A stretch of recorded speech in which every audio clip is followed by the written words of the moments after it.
Hi, Dinosaur Bob here. Today we're going to pick up right where we left off at the end of the last video with the zoom-in map of the region in the frontierlands surrounding the Bugbear's Head Inn.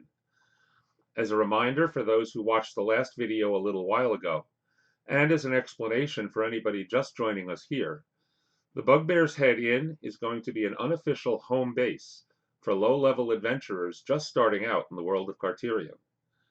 It's located deep in the heart of the Feywood, the elven name for these forest surroundings, and itself part of a larger region beyond the reach of Carterian's great kingdoms. This is an area with lots of potential for GMs to craft challenges for player characters just starting out to get them through their first few levels of advancement. A few clarifications about the map you see here, which was introduced in the last video. I said during that video that the hex grid contained 5-mile hexes, and that the inn was only a day or two journey from Feywood Crossing. I realized as I was editing the video that I misspoke. These are 25-mile hexes. During the editing, I was able to throw a few oops texts in to try to clear things up, but let's make sure we're clear before continuing. As I said, these are 25-mile hexes. Feywood Crossing is a 5 to 6 day journey from the inn. Let's call it a week. If you look at the marked farmland along the road, you'll see that the nearest farms to the inn are almost a full day's journey away. In other words, the Bugbear's Head Inn is pretty much a day's travel away from any other signs of civilization. It's definitely a way stop for people on the road. I also want to say that this map isn't 100% complete yet. I'll be adding a few bits here and there in the future. In particular, I will almost certainly be adding a halfling settlement somewhere in the southwest corner of the map, along the road and probably in the middle of that farmland area down there. There will probably be an elven settlement somewhere in the deep woods as well, but that's for the future. Now that we've got that all cleared up, let's get on to the business at hand and zoom in still further to the area where the inn itself will be situated, where the road crosses a stream. This map, as the legend over my head indicates, covers an area no more than about 300 feet across and 400 feet top to bottom. The river and the road that you see are both about 30 feet across. There's a wooden bridge taking the road across the stream, and except for the areas that have been cleared, the area is forested. You can sort of tell from the fact that I don't have a million trees on the map, though, that we're going to be building the area out a little bit. So let's start with the inn itself. This is a simple 2-story wooden post and beam building with a peaked roof. The gable ends are on the north and south walls. One of them faces the road. There's a little vestibule structure at the front where people will enter and leave. There's a single-story storeroom attached to the back of the building, whose roof also provides a bit of walkway leading to a stairway down from the second-floor rooms. There are 3 stone chimney structures. As we'll see, 2 of them serve fireplaces in the inn's common room, as well as a few of the smaller hearths in the second-floor rooms. The third, smaller chimney at the bottom left serves the inn's kitchen. We'll be taking a much more detailed look at the inside of the inn before we finish up this video today. The inn itself isn't the only structure on the grounds, though. First of all, customers need to get here, and while a great many may arrive on foot, many will arrive on horseback, or perhaps even driving a cart or a wagon. So we need a stable. This single-story building has a 30 by 30 foot area at the north end near the road, where a few wagons or carts can be kept in out of the elements. In the middle portion of the building, there is stabling for 20 horses, including 2 owned by the innkeeper's family. And at the south end, there's another 30 by 30 foot space for storage of feed and other supplies. Now, the owners of the inn need a place to live. They could, of course, occupy rooms in the inn itself, but let's be generous and give them a modest, standalone building for their home. This will be a single-story building with 5 rooms for the husband and wife that run the inn, as well as their children. Now, there are a bunch of rooms in the inn itself, of course, but from time to time, customers that arrive might prefer slightly more private or at least different accommodations. Perhaps a small merchant caravan comes through with more people than the inn's rooms can comfortably fit. Perhaps a traveling noble or a knight wants privacy, or to keep a better eye on his horse. Or perhaps an adventurer type, or a group of adventurers, want a sort of home base that isn't just a bunch of rooms above a tavern. The owners of the inn have had all of these situations arise in the past, and more besides.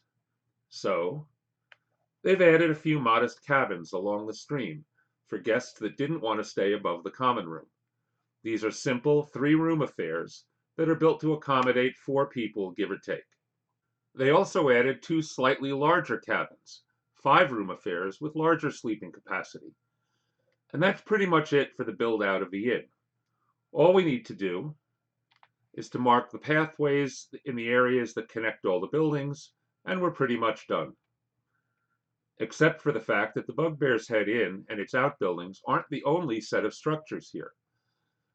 An inn in the middle of nowhere is not only an attractive stopping point for travelers along the road or adventurers looking to make names for themselves.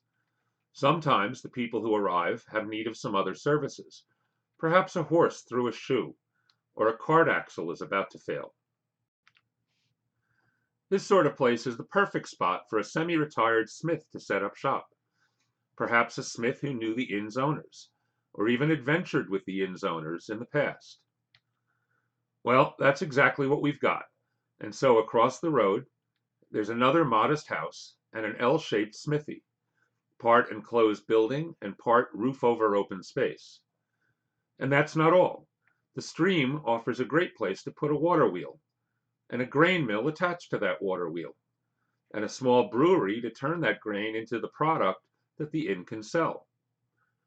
And our innkeeper happens to have another friend that is just craft oriented enough to build these things and run that small brewery.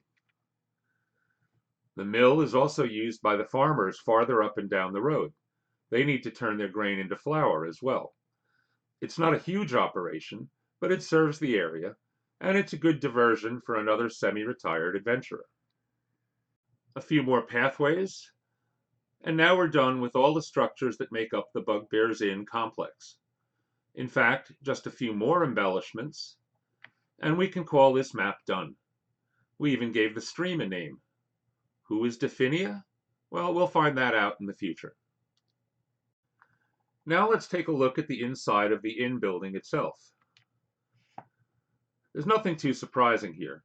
You can see the entry vestibule at the top. There's a bench and a lot of hooks on the walls to let travelers remove any heavy or wet outer garments, or otherwise hang stuff they don't want to keep track of inside. There's a large common room with fireplaces on the east and west walls.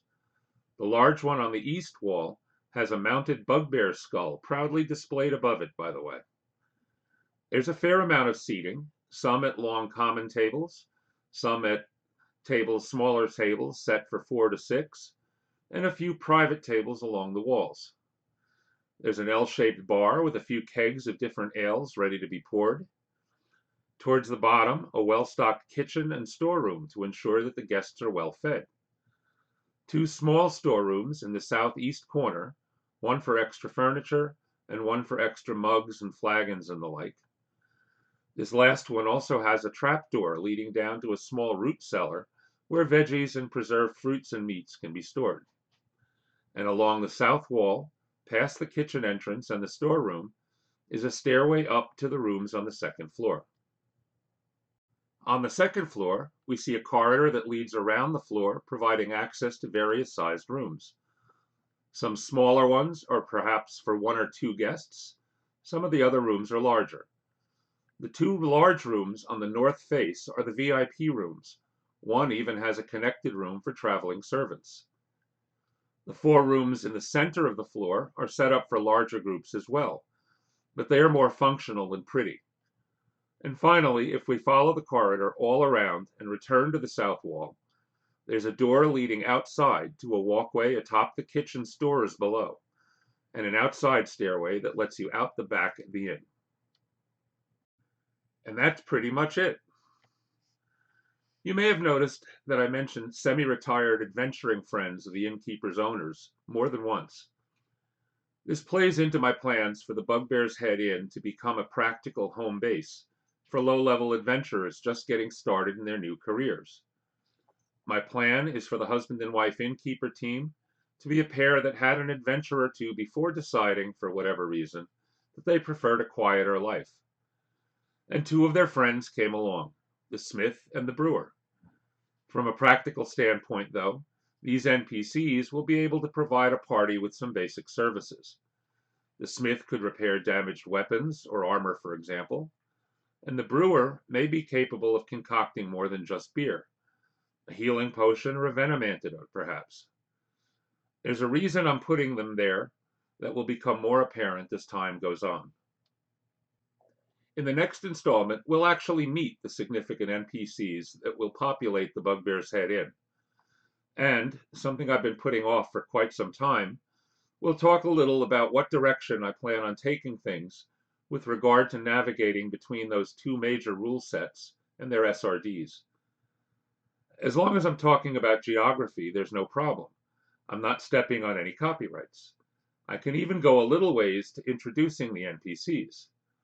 But as soon as I start attempting to define NPCs' backgrounds in terms of a game's stat block, I need to tread more carefully and somehow decide how I'm going to deal with the fact that there are differences in the rule sets that will affect those stat blocks. But we'll worry about that next time. In the meantime, please don't forget to give me a thumbs up for this video and leave a comment below to let me know what you think so far and what you'd like to see going forward. If you haven't subscribed to the channel yet, please help me out and do so. And please share this video with all of your gaming acquaintances. And until next time, may the dice be with you.